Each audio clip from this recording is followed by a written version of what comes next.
बिस्मिल्लाहिर्रहमानिर्रहीम। Welcome welcome welcome मेरे cooking channel taste bud experiments में वेलकम। दोस्तों, मैं जब प्याज और आलू को स्टोर करती हूँ तो कुछ दिन के बाद इसमें पत्ते निकलना शुरू हो जाते हैं और मेरा दिल बड़ा ख़राब होता है।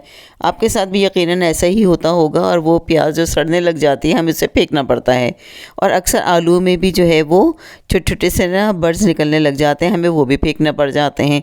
लेकिन आज मैं आपको ऐसी तरकीब बताऊंगी जिससे वो आपकी सड़ती हुई ख़राब होती हुई प्याज भी काम में आ जाएगी। चलें फिर मैं आपको बताती हूँ कि किस तरह से हम उसका फ़ायदा उठा सकते हैं। बल्कि आप ये समझ लीजिए कि हम सड़ते हुए स्प्राउटेड अनियन या पोटैटो से ढेर सारे फ्रेश और हेल्दी पोटैटोज़ और अनियन हासिल कर सकते हैं भाई। ये देखिए, मैंने 6-7 प्याज जो है वो अलहदा की हैं अपनी टोकरी में से। इनमें आपको दिख रहा होगा कि पत्ते से निकल आए हैं।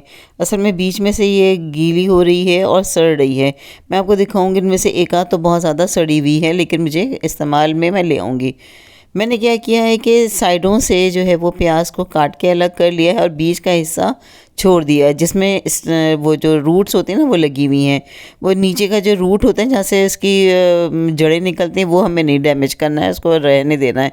बस ये सारी प्याज जो मैंने साइडों से उतारी है वो तो मेरे खाने में चली जाएगी और ये जो बीच का हिस्सा है ना ये काम आ जाएगा।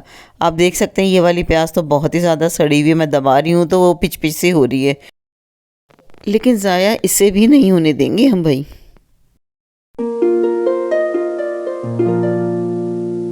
दोस्तों, जो प्याज ज़रा सही थी उसमें से मैंने प्याज को काट के किनारों से अलग कर लिया है और जो प्याज ज़्यादा सड़ी हुई सी थी उसको मैंने कुछ नहीं करना है, ऐसे ही मैं इसको मिट्टी में दबा दूंगी।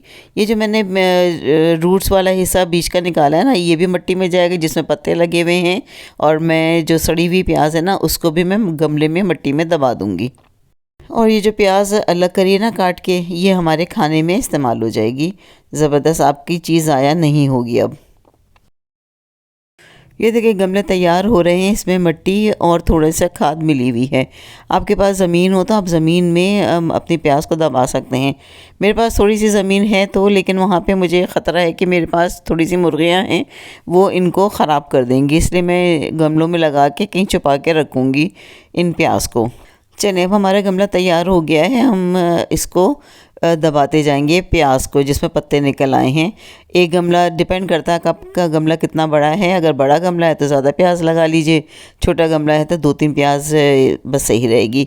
अब आप देखते जाइए कि किस तरह से हम प्याज को गमले में यानी कि मिट्टी में दबा रहे हैं। हम प्याज को इस तरह से दबाएंगे कि पत्ते वाला हिस्सा बाहर को हो और जो जड़ वाला हिस्सा है वो मिट्टी में दबा हुआ हो। बस आप देखते जाइए कैसे लग रही हैं हमारी प्याज।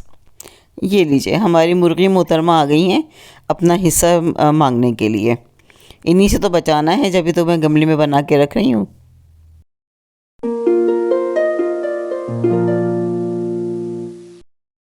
चलें दोस्तों, दोनों गमले हमारे तैयार हो गए हैं। प्याज सारी जो सड़ रही थी, ख़राब हो रही थी, ज़ाया जाने वाली थी, उसको मैंने इसके अंदर दबा दिया है। अब इसमें थोड़ा सा पानी लगा देंगे और फिर इसको ऐसी जगह रखेंगे जहाँ पे धूप भी आती हो और पानी भी हम ख्याल से देते रहेंगे। अब मैं आपको मुख्तलिफ़ दिनों में दिखाती हूँ, कुछ 1 हफ़्ते के बाद दिखाऊंगी, फिर 15 दिन के बाद दिखाऊंगी, और आज जो मैंने दिखाई है वो 1 महीने के बाद का गमला है। अब आप देखिएगा।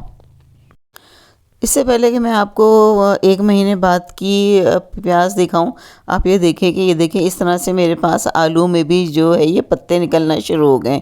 ये भी ख़राब हो जाते हैं, अजीब से हो जाते हैं, तो इसको भी मैं ज़मीन में दबा दूंगी और ये फिर इसके पत्ते निकल आएंगे और नीचे जड़ें में इसकी फैल जाएंगी, बहुत सारे आलू बन जाएंगे। ये देखिए, इन आलूओं को मैंने ज़मीन में थोड़ा सा गड्ढा करके रखा और मिट्टी से दबा दिया है। ये कुछ दिन के बाद इसमें जो है वो पत्ते निकलना शुरू हो जाएंगे। बस मुझसे यहाँ पे गलती ये हो गई थी कि मैं भूल गई कि मेरी मुर्गियाँ जो हैं वो इसको छोड़ेंगी ही नहीं। तो अगले दिन मैंने देखा था तो उन्होंने उसको पंजों से निकाल दिया और कुतर के खा गई सारे, ख़राब कर दिया आलू उन्होंने। तो बहरहाल आप इसको लगाएंगे, ज़मीन में लगाएं, गमले में लगाएं, तो ये अपने नीचे से जड़ें बढ़ती चली जाएंगी, बहुत सारे आलू आपको मिल जाएंगे। ये लीजिए, ये जो तस्वीर है, वीडियो है, ये 1 हफ़्ते बाद की है। आप देख सकते हैं इसके पत्ते कितने अच्छे बड़े बड़े से हो गए हैं।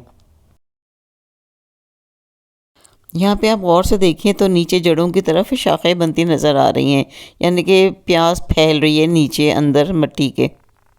यानी कि जो एक प्याज दबाई है उसकी जितनी भी शाखाएं ऊपर बन रही हैं उतनी ही प्याज नीचे ज़मीन में बन रही होंगी। तो एक प्याज से आपको ढेर सारी प्याज मिल जाएगी बाद में। ये देखिए तकरीबन 2 हफ्ते गुज़र चुके हैं और इसमें जो है पत्ते और बड़े और घने हो गए हैं।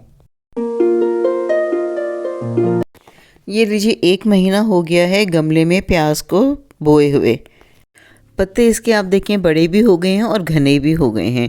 आप चाहें तो इसको कट करें और अपनी किसी सब्ज़ी वगैरह में इस्तेमाल कर लें, और अगर आप इसको इस्तेमाल नहीं करें ऐसे ही छोड़ दें तो पौधा बड़ा होता जाएगा और नीचे प्याज भी जो है वो बढ़ती जाएंगी।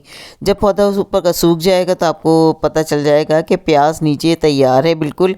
आप उसको मिट्टी में से निकाल लीजिए और आप देखिएगा कि एक प्याज आप सड़ी हुई दबाएंगे तो आपने उसमें से कम से कम 5-6 प्याज जो है ना हासिल कर ली होंगी।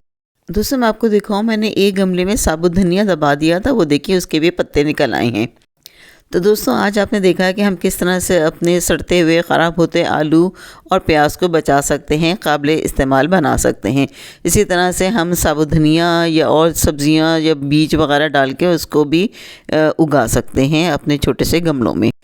दोस्तों मुझे उम्मीद है कि आपको आज की मेरी वीडियो पसंद आई होगी, जिसमें मैंने आपको महंगे सड़ते हुए आलू और प्याज को काबिल इस्तेमाल बनाने की तरकीब बताई है, और जिससे हम एक ख़राब आलू या प्याज से ढेर सारे आलू या प्याज हासिल कर सकेंगे। आपके पास जगह ना हो, क्यारी ना हो, तो आप गमलों के अंदर दूसरे सब्जियों के बीज लगा के भी काबिल इस्तेमाल बना सकते हैं। Thank you for watching.